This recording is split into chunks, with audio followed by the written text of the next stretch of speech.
Kita beralih ke topik ketiga. Presiden Prabowo Selasa siang ini memanggil jajaran Menteri Sektor Ekonomi ke Istana Kepresidenan guna membahas sejumlah persoalan yang salah satunya adalah kelangkaan bahan bakar minyak di SPBU swasta. Hal ini diungkapkan Kepala Badan Pengendalian Pembangunan dan Investigasi Khusus Aris Marsudianto.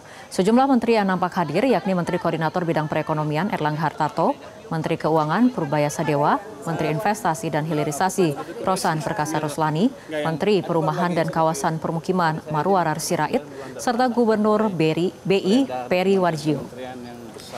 Aris mengungkapkan pembahasan dalam rapat bersama Menteri Sektor Ekonomi lebih pada evaluasi di setiap perkembangan di lapangan dan pada prinsipnya semua anggaran on track. Pemerintah pun dipastikan akan mencari solusi terbaik.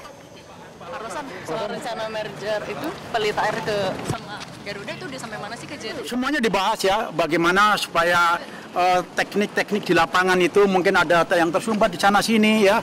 Masalah-masalah teknis itu juga akan dibahas dengan menteri-menteri terkait. Intinya bagaimana memberikan pelayanan kepada masyarakat ya, semuanya tersubsidi dengan baik, pangan, energi dan semuanya bisa murah ke rakyat Indonesia. Merespon kelangkaan pasokan BBM di SPBU swasta, Menteri Energi dan Sumber Daya Mineral Bahlil Lahadalia menegaskan tidak akan membuka tambahan impor bahan bakar minyak non-subsidi untuk SPBU swasta. Bahlil menjelaskan kuota impor 2025 sudah dinaikkan menjadi 110% dari tahun lalu. Menurutnya tidak tepat jika dikatakan kuota impor tidak diberikan. Jika masih kurang, SPBU swasta bisa berkolaborasi dengan Pertamina untuk memenuhi kebutuhan pasokannya hingga akhir tahun. Kelangkaan BBM non-subsidi masih terjadi di sejumlah SPBU swasta di Jabodetabek. Petugas SPBU swasta mengatakan stok BBM sudah kosong sejak 28 Agustus.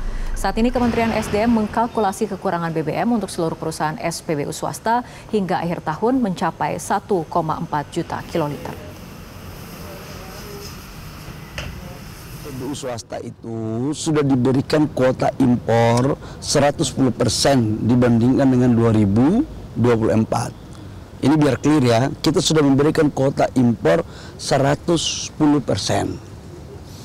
Jadi sangatlah tidak tepat kalau dikatakan kuota impornya tidak kita berikan. Contoh, 2024 si perusahaan A mendapat 1 juta kiloliter. Contohnya, di 2025 kita memberikan kuota impor 1 juta kiloliter plus 10%.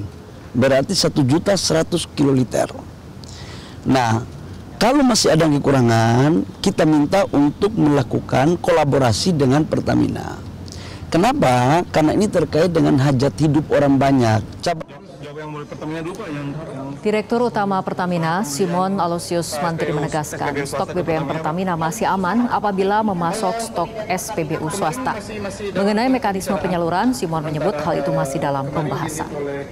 Kementerian SDM untuk tentunya berkomunikasi sebenarnya, apalagi ada yang sempat seolah-olah ada monopoli, tidak ada monopoli. Jadi Kementerian SDM, BPH Migas semua tentunya memberikan kuota impor sesuai dengan kebutuhan pada saat itu ya. Tentunya kalau kita lihat juga, kita cek saat ini untuk yang swasta itu sudah alokasinya juga sudah sesuai sebenarnya dengan permintaan. Begitu juga Pertamina. Tapi BBM Pertamina yang impor Pertamina masih ada, maksudnya masih mencukupi untuk diberikan ke mereka, Pak, kalau misalnya dibeli. Itu masih dalam tahap pembicaraan tim kita dengan tim. Kalau stoknya Pertamina berapa, Pak? Sekarang. Stok Pertamina tentunya masih cukup ya sampai akhir tahun. Jelajahi cara baru mendapatkan informasi. Download Metro TV Extend sekarang.